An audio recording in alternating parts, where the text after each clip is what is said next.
हमारे प्रदेशाध्यक्ष जी आदरणीय मदन जी, उप मुख्यमंत्री श्री प्रेमचंद जी बैरवा, राज्यसभा में वैसे तो पुराने लोगों को भेजा जाता है, उम्रदार लोगों को भेजा जाता है कहते हैं, परंतु मेरे साथी सहयोगी बहुत सालों से मंत्रिमंडल और इसमें भी सब मेरे साथ रहे भी, लड़े भी, हमारी लंबी हिस्ट्री है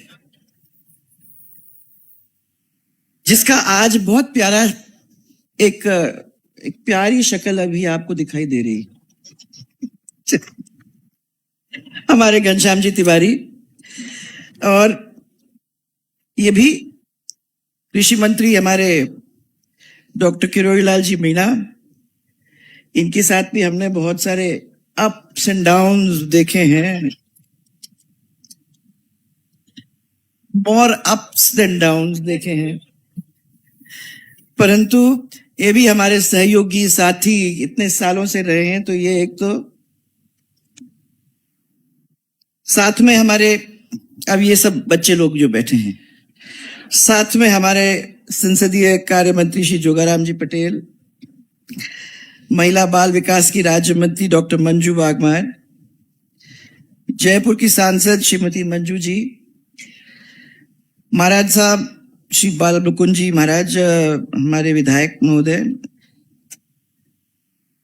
अब विधायक जी श्री गोपाल जी शर्मा हमारे साथ, भैरव सिंह जी के साथ जब हम चला करते थे उस हेलीकॉप्टर के अंदर, तो ये तब हमारे साथ बैठा करते थे, भैरव सिंह जी के साथ चला करते थे उस समय से लेके आज तक। तो अब हम लोगों को रिप्रेजेंट करते हैं सिविल लाइंस के अंदर गोपाल जी, यहाँ के बूथ अध्यक्ष श्री राधेश्याम जी सैनी, और जिन लोगों ने पार्टी की नींव रखने में कमी नहीं छोड़ी है वो है हमारे खंडेलवाल जी, श्री चमन जी, छत्तुमल जी। अब छत्तुमल जी थोड़े दुबले हो गए तब से, मैं तो हम तो इतने सालों से उस एयरपोर्ट से जब आया करते थे, अभी इस एयरपोर्ट की बात ही अलग हो गई, पर उस एयरपोर्ट से जब आया करते थे तो मुझे याद है छत्तुमल जी हमेशा उस ब्रिज के नीचे हम लोग सबको मिला करते थे रेगुलरली, तब से लेके आज तक। और दुसाद जी, मैं घनश्याम जी से अभी आर्ग्यूमेंट कर रही हूं कि दुसाद जी को अपन ने क्यों प्रमोशन उम्र वाइज दे दी है। वैसे तो हमने आपके साथ भी बहुत काम किया है, जब आप ऑफिस में आते थे जाते थे और हम लोग सबके साथ रहते थे, तो मैं समझती हूँ कि इतना डिफरेंस तो नहीं होना चाहिए। और फिर हमारे यहाँ जो उपस्थित सब कार्यकर्ता बंधु हैं, लेडीज एंड जेंट्स, और मुझे आज देखकर बहुत खुशी हो रही है कि लेडीज के अंदर इतनी वृद्धि हो गई है, देख के मजा आ रहा है। क्योंकि जब यहाँ शुरुआत किया था तो मैं आपको बताना चाहूंगी कि राजमाता साहब के साथ जब हम लोग निकलते थे तो खाली तीन लेडीज, जयवंती बहन, आठवले ताई और मोहिनी जी दिल्ली वाली, मृदुला जी, चार लेडीज को अपन देखते थे। हम लोग बार बार अपने कार्यकर्ताओं को कहते थे, भैया तुम लोग आ रहे हो तो तुम अपनी वाइफ्स को भी लेके आओ, तो हमारी महिला मोर्चा का कार्यक्रम हो जाएगा कि खाली 4 जन के बीच में क्या करवा रहे हो ये। अब वहां से बढ़ते बढ़ते आज इन सबको देखकर मुझे बहुत खुशी हो रही है, क्योंकि ये वो संगठन है जिसका मूल मंत्र सेवा था और सेवा है, और जिसके दिल के अंदर अंत्योदय भैरव सिंह जी का क्या, भैरव सिंह जी के टाइम से और उस समय से हम लोग सबके दिल के अंदर बैठा है। तो जब भी सरकारें चलाई, जब भी सरकारें हुई, उसका एक अंश हमेशा उस दिन से लेके आज तक, चाहे स्टेट के अंदर हो चाहे सरकार दिल्ली की हो, उसके अंदर अपने को दिखाई देता है बार बार। आज सबसे बड़े दुनिया के अंदर पार्टी बनी हुई है और हमारे कामयाबी भरे 46 वर्ष जो निकल गए हैं उसकी वजह से उसके लिए सभी कार्यकर्ताओं को मैं आज जो यहाँ बैठे हुए हैं सबको बहुत बहुत बधाई देना चाहती हूँ, क्योंकि इस लंबे रास्ते को बहुत सुंदर तरीके से आप लोग सब ने पार किया है। तो आज खाली सेलिब्रेशन का दिन नहीं है, मैं उत्सव का दिन ही नहीं मान रही हूं आज, बल्कि मैं प्रणाम करना चाहती हूँ, दंडवत करना चाहती हूँ उन सब बड़े लोगों को जिन्होंने, जैसे अभी घनश्याम जी ने बहुत सुंदर तरीके से आपके सामने रखा, जिन्होंने अपना बलिदान किया, जिन्होंने मेहनत की, जिन्होंने खून और पसीना लगाने में कोई कमी नहीं छोड़ी। आज उन सब महान लोगों को मैं प्रणाम करना चाहती हूँ, दंडवत करना चाहती हूँ, क्योंकि उन्होंने इस पार्टी की जो मजबूत आधारशिला रखी है वो इतने सालों से चलते चलते मजबूत से आगे और मजबूत बनते बनते यहां तक हम लोग पहुंचे हैं। भाजपा को शून्य से शिखर तक पहुंचाने का काम उन्होंने सबने किया है। मैं याद करना चाहूंगी यहां हमारे डॉक्टर श्यामा प्रसाद मुखर्जी को, पंडित दीनदयाल जी उपाध्यक्ष को, हमारे अटल बिहारी वाजपेयी जी को, जिन्होंने पिता समान हमारी इस पार्टी को संभालने का काम किया है, प्यार दिया है, मजबूती दी हम सब लोगों के लिए। मैं समझती हूँ कि यहाँ आप लोग सब जो बैठे हुए हैं सब लोग ये कहेंगे, जिनने उनको अच्छी तरह से पहचाना और जाना, कि वो मेरे घर पे आए थे, वो मेरे मिलके गए थे। मेरी उनके साथ खाली तस्वीर नहीं है, क्योंकि आजकल तो ये है, क्या बोलते हैं इसको, मोबाइल। तो आजकल तो इस मोबाइल की वजह से हम लोगों को बहुत कुछ देखने को मिलता है। हम तो मोबाइल लेके चलते हैं और 1 मिनट के अंदर तस्वीर भी खींच लेते हैं। कोई ऐसा नहीं है कार्यकर्ता जो हम लोग अगर जाते हैं, रास्ते पे भी मिलते हैं, तो मोबाइल से तस्वीर नहीं खींचेगा।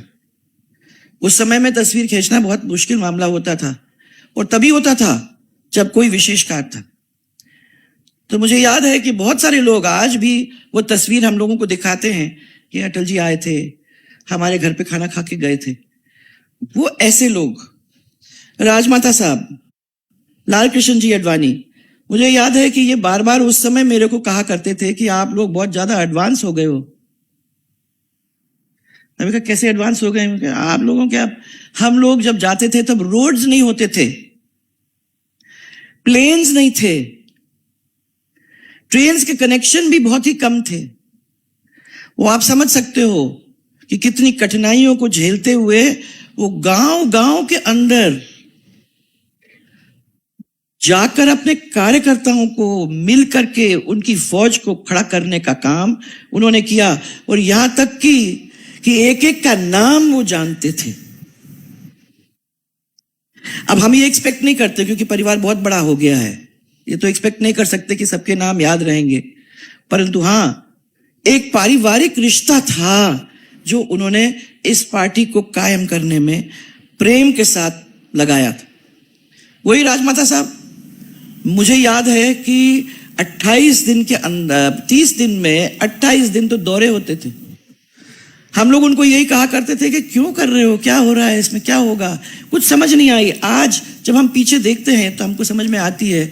3 बजे उठ के पूजा करना, 6 साढ़े 6 बजे प्लेन पकड़ना, फिर ऐसी जगह में जाना जहां रोड नहीं है, जीप के में बैठना या गाड़ी में बैठ के जाना, और कार्यकर्ता 12 बजे रात को, मैंने कहा अम्मा तो शर्म आनी चाहिए, महासंबंध के अंदर जब हम लोग थे तो वो अपने टेलीकम्युनिकेशन मिनिस्टर हुआ करते थे, आपको याद है पहली सरकार में, वहां वो सरकार में, गवर्नमेंट ऑफ इंडिया में, IAS वो। तो मुझे याद है उनके घर पे अपने को रुकना था रात को। मैंने उनको कहा शर्म होनी चाहिए, अपने को कहाँ रात के 12 बजे किसी के घर पे जाके अपन ठकठका रहे हैं, अच्छा थोड़ी लगता है। तो उन्होंने कहा देखो तो सही, अपने को चलना है। ये कार्यकर्ताओं के साथ जो हमारी मोहब्बत और हमारा एकता है उसको देखने की जरूरत है, उसको समझने की जरूरत है। यही चीज को आप लोगों को जमीन पे लाने का है। रात के 12 बजे हम वहां पहुंचे, लेडीज सब दरवाजे पे खड़ी थी आरती लेके। उन्होंने अपने कमरे खाली कर दिए थे राजमाता साहब के लिए। उनको मालूम था कि राजमाता साहब क्या खाती हैं, तो उन्होंने दूध क्या क्या अलग से करके रात के 12 बजे हाथ से रोटी बना के उनको खाना खिलाया। और अपना कमरा उनको दे के कहा कि आप तो यहीं रहोगे। माने वो चीज मुझे याद आती है। जब अटल जी ने बाद में जब हम लोग सब मंत्री बने दिल्ली के अंदर, तो टोका भी और कहा तुम लोग बहुत एडवांस हो गए हो, आजकल तो तुम लोग तो नीचे होते नहीं हो, और ये हेलीकॉप्टर अच्छी चीज मिल गई है, लोग सुबह सुबह 8 बजे निकल जाते घर से और घूम घाम के सबको क्या करें, हेलीकॉप्टर अंधेरे में उतरता नहीं है, इसलिए 6 बजे तक अपने को वापस आना है, और वापस पहुंच जाते थे। तो तुमने तो वो झेला ही नहीं है, तुम कार्यकर्ताओं के साथ वो कांटेक्ट रख कैसे सकते हो? ये हम लोगों को कहा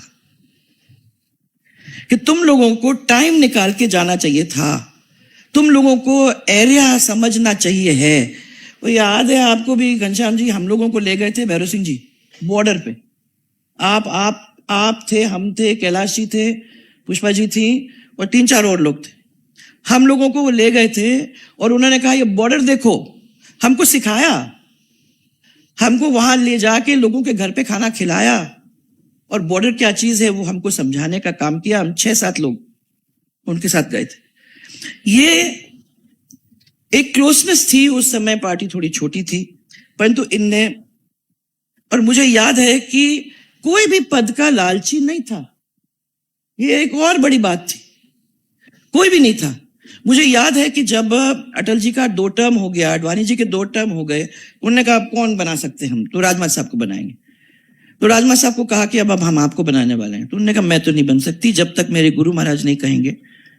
तो उन्होंने कहा चलो हम तो गुरु महाराज के पास भी आ जाएंगे, उनको बना लेंगे। तो उनको उनके साथ दतिया गए, दतिया महाराज के पास गए। दतिया महाराज तब जिंदा मने यहाँ थे। तो आश्रम में जब हम पहुंचे, महाराज जी के पास बैठे, तो अटल जी तो आप जानते हो कितने सुंदर तरीके से बात करने का तरीका था उनका। तो उन्होंने तो बहुत सुंदर तरीके से महाराज जी के और सब कुछ किया। और महाराज जी को आखिर में कहा कि महाराज जी हम ये आपके सामने बैठी हैं, आपके शिष्य हैं, आप इनको आशीर्वाद दो, हम तो बनाने वाले हैं इनको। और रास में जोड़ दिया आपकी आज्ञा से। तूने क्या, मेरी तो आज्ञा है नहीं, क्योंकि ये इस काम के लिए नहीं है, इनका काम अलग है। इनका काम है पार्टी को मजबूत करना। आप लोग लीड करिए पार्टी को, ये आपके पीछे खड़ी रहेंगी और मजबूती के साथ खड़ी रहेंगी, आपको उसकी चिंता करने की जरूरत नहीं है। और राजमाता साहब ने नहीं कहा, तो उन्होंने कहा कि इनका सब कुछ तुम्हारा है। मैंने राजमाता साहब का गुरु के अंदर इतना वो विश्वास था। तो उन्होंने कहा महाराज, दोनों को कहा कि भाई आप लोग आए, मैं आपने मेरा सम्मान किया, उसके लिए मैं बहुत आदर से आपको धन्यवाद देना चाहती हूं, परंतु अब महाराज जी ने कहा है तो वो नहीं होगा। कोई नहीं, किसी ने नहीं कहा कि अभी महाराज जी को कैसे पहले ही मना लो, तो महाराज जी कह देंगे और हम बन जाएंगे। आज वो चीज मैं कहती हूं पार्टी के अंदर हम लोगों को और मजबूत करने की जरूरत है। हर एक कार्यकर्ता को समझ में आना चाहिए कि लोग जो सामने बैठे हैं, इन लोगों ने भी कितना सब कुछ अपने पार्टी के लिए दिया है। ये कोई भूल नहीं चाहे। ये पार्टी मजबूत पार्टी है, ये पार्टी कांग्रेस पार्टी जैसे नहीं है। हम लोग आते हैं, अपना काम करते हैं और फिर आगे बढ़ जाते हैं। ये चीज बहुत जरूरी है कि हमने अपने परिवार को माना है, इस पार्टी को खाली एक प्रोफेशन के रूप में नहीं देखा है, और राष्ट्रभक्ति को सामने रख करके हमने ये काम किया है। इसमें नानाजी देशमुख को हम नहीं भूल सकते, कुशाभाऊ ठाकरे को तो भूल ही नहीं सकते। कुशाभाऊ ठाकरे ने कितने सारे कार्यकर्ताओं को तैयार किया नानाजी के साथ। और मुरली मनोहर जी, भैरव सिंह जी, हम जानते हैं कि आज जो भी हम में से बहुत यहां बैठे हैं, हम लोग जो भी हैं वो उनकी वजह से हैं। उनने क्या सिखाया, हाउस में क्या व्यवहार करना है। क्या घनश्याम जी, हम लोग जब बैठा करते थे वो डांट भी देते थे, इस तरीके से नहीं बिहेव कर सकते। और मुझे याद है पहली दफा जब मैं गई हाउस के अंदर, तो डर डर के, मैं तो अंग्रेजी बोलने वाली, तो मैंने कोई कनिष्ठ, अभियंता और लिपिक और वो सब, मेरी जवान उसमें बिल्कुल वो हो जाती थी। तो बैठ के मैं पढ़ रही रात भर, ये कनिष्ठ लिपिक क्या है और क्या है वो कर रही थी। सुबह मैंने कहा भाई साहब, मैं भैरव सिंह साहब, मैं इन्हें भाषण नहीं दे सकती। उन्हें भाषण तो देना ही पड़ेगा। हम लोग 35 लोग थे उस टाइम हाउस में। हाँ, हमने कहा आपको तो देना ही पड़ेगा। मैंने कहा भाई साहब पेज में तो पसीना आ रहा है, मैं नहीं कर सकूंगी। उन्होंने कहा जाओ बोलो। तो बड़े डर डर के हमने पहला भाषण दिया। इनको सबको ऑर्डर्स दे दिए गए थे कि जब वो बोल के खत्म करेगी, पहली बात बोल रही है, जोर से धड़काना है ताकि उसको थोड़ा सा मिल जाए। और फिर बाहर आके हम लोगों की सबसे टैक्स वसूली होती थी। 100 रुपए रखो, 200 रुपए रखो और LMB से लड्डू मंगाओ और सबको खिलाओ। ये होता था उस समय। हम तो ये एक दूसरे को कहते थे, अरे यार आपका इतना अच्छा भाषण हुआ। जिसने भी बोला उस दिन उसका नंबर आता था, उसको लड्डू पहले से ही तैयार करके रखना पड़ता था, लड्डू सबको बांटते थे। ये था। और जिस प्यार के साथ उन लोगों ने हम लोगों को बड़ा किया है, हम लोगों ने, मैं समझती हूँ कि कुछ तो सीखा ही होगा। ये डॉक्टर साहब का मुझे याद है, वो आपके बहुत बड़ा वो आंदोलन हुआ, हाँ सर, माधोपुर में, जहां सिर फूटे और क्या क्या नहीं हुआ। भैरव सिंह जी तो इनको बचाने के लिए सबसे पहले। तो ये तो सब बहुत सारी चीजें हमने देखी हैं। और मैं तो ये कहती हूँ कि ये तो वो लोग आधार स्तंभ थे इस पार्टी के, जिनकी वजह से, जिन्होंने हमको तूफानों के बीच में से इस पार्टी को निकाल के यहां तक लाने का काम किया है। तो आज हम सबकी ओर से मैं उनको सबसे पहले याद करना चाहूंगी। पूरे देश को इस दीपक ने और साथ साथ उसकी उजास ने पूरे दुनिया के अंदर अपनी रोशनी फैलाने का काम किया है। और वो है नरेंद्र मोदी, जिसने उसके अंदर अखंड ज्योत बनाने का काम करके और आज इस स्थिति बना के रखी है कि देश के अंदर तो क्या, परंतु दुनिया के अंदर भी इस देश का नाम करने में पूरी तरह से सफल रहे। और ये भी उन्होंने बहुत अच्छी बात कही घनश्याम जी ने, कि आज जो स्थिति है दुनिया के अंदर, किसी को नहीं मालूम कहां जा रहे हैं। आज इंडोनेशिया के लोगों का उसके अंदर भाषण देखा मैंने, जिन्होंने ट्रंप को हाथ जोड़कर के विनती की है कि हम लोग इस चीज में पड़ना नहीं चाहते हैं, कि आप ऐसी स्थिति मत बनाओ कि हम लोग इस चीज में पड़ जाएं और दुनिया नष्ट हो जाए। पर हिंदुस्तान उससे बाहर है। हम लोगों को इसके बारे में अभी चिंता करने की जरूरत ही नहीं है। आप लोगों तो, आपकी तो जिंदगी चल रही है आराम से, कोई चिंता है ही नहीं। आप कभी सोचते भी नहीं हो कि कल क्या होगा। हमारा तो आराम से चल रहा है।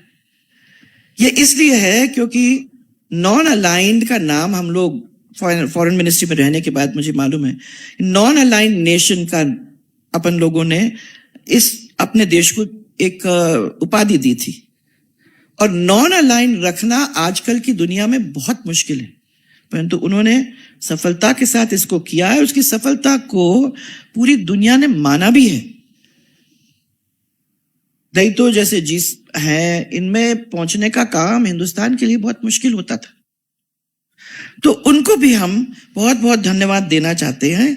और इस संगठन की लॉ को कोने कोने तक पहुंचाने का काम हमारे प्रदेश के अंदर, हमारे मदन जी ने, हमारे अध्यक्ष जी ने भी बहुत पूरी तरह से अपना जोर लगा के करने का काम किया है। तो ये वहां नहीं रुकी है, वो वहां से लेके आज तक चल रही है कि मदन जी, हमारे मुख्यमंत्री जी, सब मंत्रिमंडल लोग के लोग, सब लोगों ने जाके अपने अपने क्षेत्र के अंदर उसको बढ़ाने का, उसको मजबूत करने का काम किया है। थोड़ी सी हिस्ट्री में इन्होंने तो बहुत ही विस्तार से आपको समझाया, मैं तो उसको जल्दी जल्दी में बता ही इतना, मेरा भी टाइम ही अप हो जाएगा। 21 अक्टूबर 1951 जनसंघ का जन्म। उस समय ना साधन था, ना अनुभव था। हम लोग धीरे धीरे समझने की कोशिश कर रहे थे।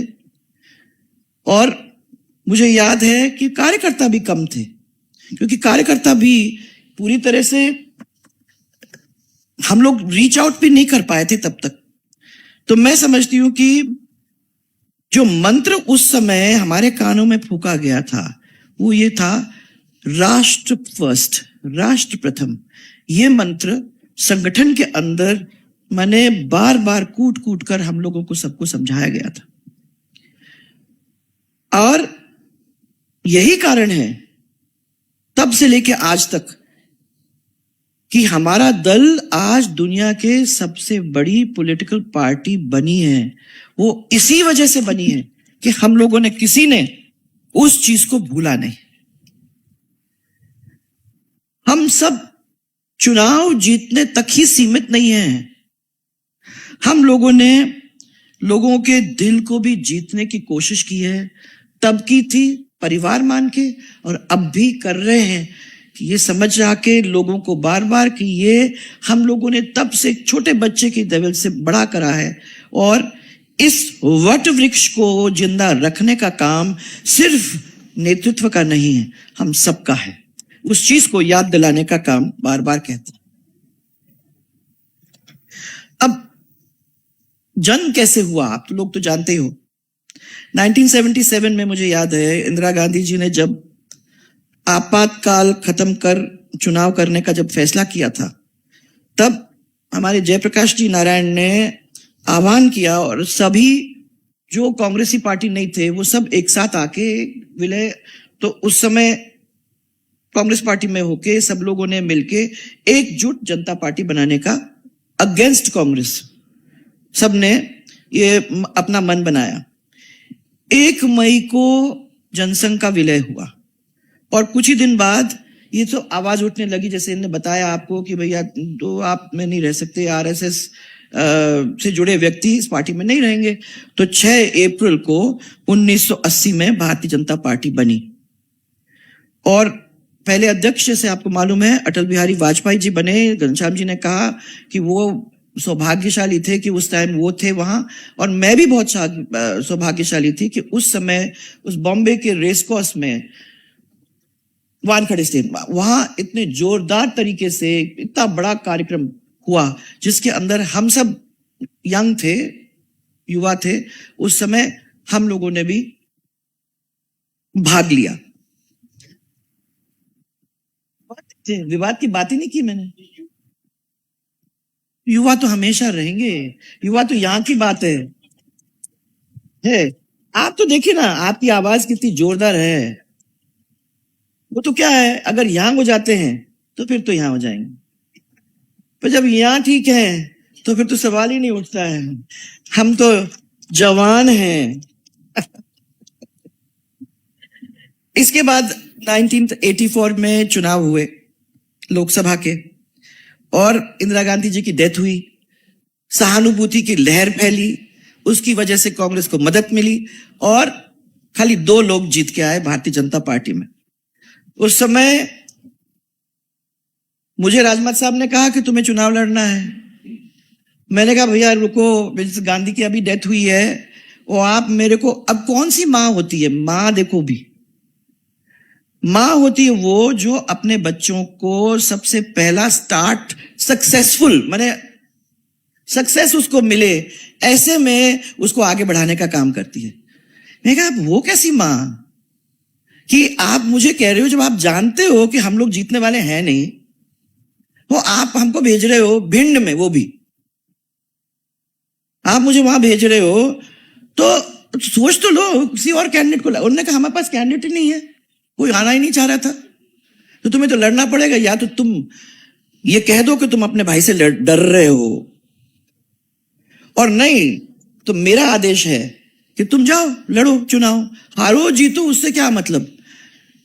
भारतीय जनता पार्टी का झंडा लेके वहां कोई मैदान में होगा और वो मन में ये लेने के लिए जाएगा कि मैं जीतूं कि हारूं, मैं जीतूं ये लेके जाओ, क्या होता है उसके बाद वो भगवान के हाथ में है, पर अपनी पार्टी को लेट डाउन नहीं करना है।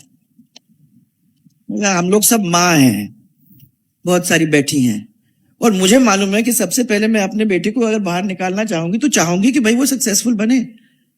तो मैंने कहा मैं अपना नोट ऑफ डिसेंट लिख रही हूं कि ये ठीक नहीं है जो आप कर रही हैं, परंतु क्योंकि माँ है इसलिए जाना है, और क्योंकि आपने कहा है इसलिए निकलेंगे। हार के तो आना ही है, वही हुआ। 2 ही लोग जीते, वो पहला एक चुनाव था मेरा, फर्स्ट चुनाव। आप लोग सब तो हम लोग की वही वही वही हालात हुए।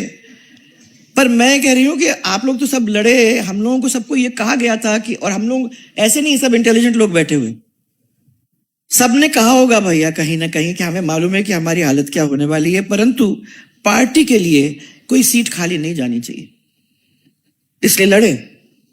61 में 85 में 89 में ये संख्या 85 तक पहुंच गई, 91 में 120 तक हो गई, 96 में 161 तक बन के हम लोग सबसे बड़ी पार्टी बने।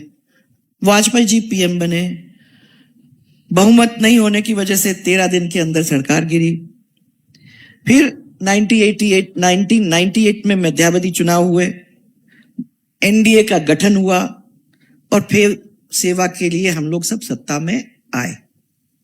99 में जयललिता वाली पार्टी क्या था, एआईडीएमके वालों ने एआईडीएम अपना समर्थन वापस कर लिया और सरकार फिर गिर गई।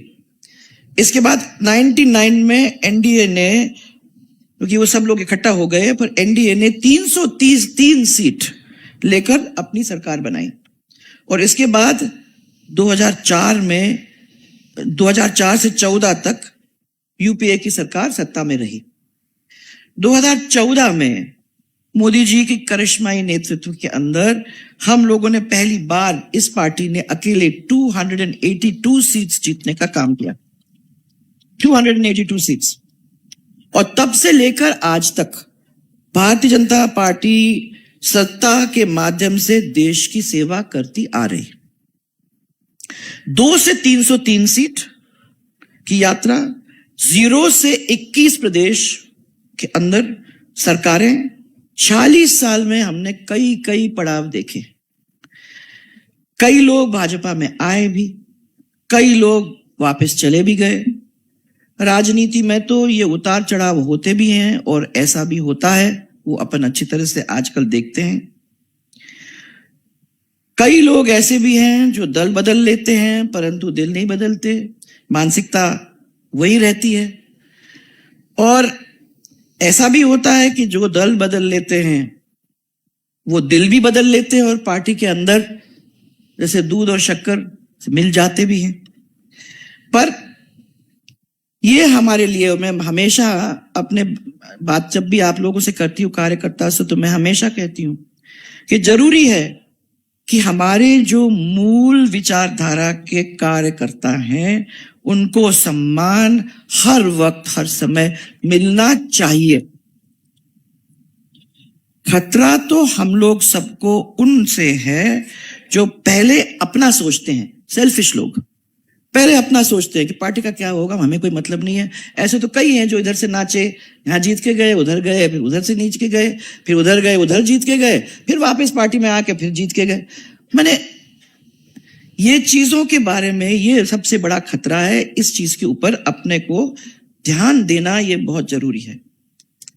नियुक्तियां और दायित्व उन कार्यकर्ताओं को देना चाहिए जिनमें संगठन के प्रति निष्ठा भी है, समर्पण भी है, संस्कार भी है। इसलिए उनको बार बार चेक करने की जरूरत है।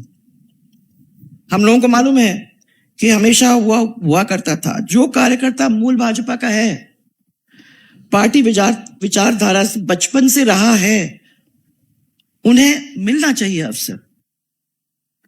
और यह हमारा सिद्धांत भी रहा है। विचारधारा से हम लोग न पहले हमने कभी समझौता किया, न पहले किया, न आज करेंगे। ये हमारी विचारधारा है। इस विचारधारा को मजबूत रखने के लिए, जैसे अभी आपको घनश्याम जी ने कहा, बहुत लोगों ने अपना बलिदान दिया। और मैं एक और बात कह के आप मेरी बात बंद करूंगी। उसमें ये 1996 में जब अटल जी के 13 दिन की सरकार जब गिरने को आई, तब आपको सबको मालूम है कि सत्ता में बने रहने के लिए जोड़ तोड़ तो सब करते ही हैं। बहुत सारी पार्टीज ने कांटेक्ट भी किया, बहुत सारे लोगों ने कहा कि आप इनसे बात कर लो, उनसे बात कर लो, आपको हो जाएगा, परंतु लकीर के फकीर थे वो। तो उन्होंने ये तो कहा, भरे सदन में पार्टी तोड़कर नया गठबंधन करने से यदि सत्ता हाथ में आती है, कोट कर रही हूं मैं, तो मैं ऐसे सत्ता को चिमटे से भी छूना पसंद नहीं करूंगा। ऐसे भी लोग थे हमारी पार्टी के अंदर, ऐसे भी लोग हमारे कार्यकर्ताओं को बना रहे थे। आज आप लोग यहां तक आए हो, बहुत लोगों की मेहनत इसके पीछे है और बहुत लोगों ने अपना कंधा इस पार्टी को बढ़ाने के लिए लगाया भी है। मैं अब ये कह रही हूं कि हम बहुत सशक्त हाथों में हैं, मजबूत हाथों में हैं, परंतु खाली उनके ऊपर छोड़ के अगर हम ये सोचे कि हमें कुछ करने की जरूरत नहीं होगी, तो मैं तो समझती हूं कि एक एक कार्यकर्ता को ये ध्यान में रखने की जरूरत है कि ये एक पार्टी जो है वो एक के ऊपर नहीं, अनेकों के ऊपर, अपने कार्यकर्ता, एक एक कार्यकर्ता के ऊपर वो जिम्मेदारी छोड़ती है, क्योंकि वही लोग इस पार्टी को वहां तक पहुंचाने का काम कर सकते हैं। तो आखिर में इतना ही कहूंगी कि ये वो पार्टी है जिसको मजबूत करने के लिए हम सब कार्यकर्ता को लगे रहना है। हम इस काम को छोड़ नहीं सकते अधूरा, अरे कोई चिंता करने की जरूरत नहीं है, सब लोग बैठे हुए हैं, ये लोग संभाल लेंगे ना। हमको तो खाली पद चाहिए। मैंने कार्यकर्ता जो मैंने, आप खाली बोल दीजिए तो हमारा वो हो जाएगा। मैं सबको कहा, मैंने तुमसे पद से क्या मतलब है भाई, अपना काम करो, पद अपने आप ही आएगा।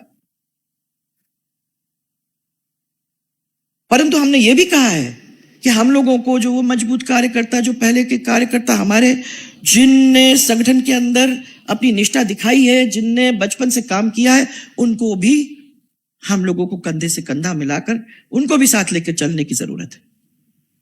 तो इसलिए ध्यान रखिए, पद को भूल जाइए, काम करिए। ये पार्टी बिना पद के लिए, बिना किसी लालच के आज यहां तक पहुंची है। इस पार्टी को हमने सबसे बड़ी दुनिया के अंदर पार्टी बनाई है। मैं आप फिर से कह रही हूं कि इस पार्टी को उस जगह में बने रहना है। 2047 की बात कर रहे हैं।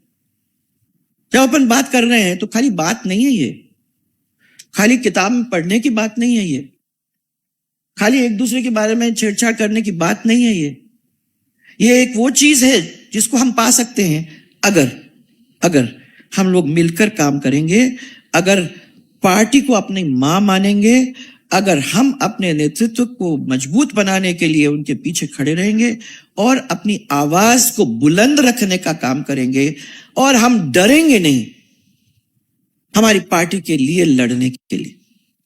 इसलिए मैं फिर से आपको धन्यवाद देना चाहती हूं, आप लोग सबको, क्योंकि अपन हर साल मिलते हैं, ये बातों को रखते हैं और आज पूरे प्रदेश के अंदर ये बातें जा रही हैं। मैं उनको सबको धन्यवाद देना चाहती हूँ। आज आप लोग सबसे मिली इसी कार्यक्रम में, आपको बहुत बहुत धन्यवाद देना चाहती हूँ और मुझे विश्वास है कि आप लोग इसको बनाओगे, मजबूत बनाओगे और आगे ये पार्टी चलेगी जैसे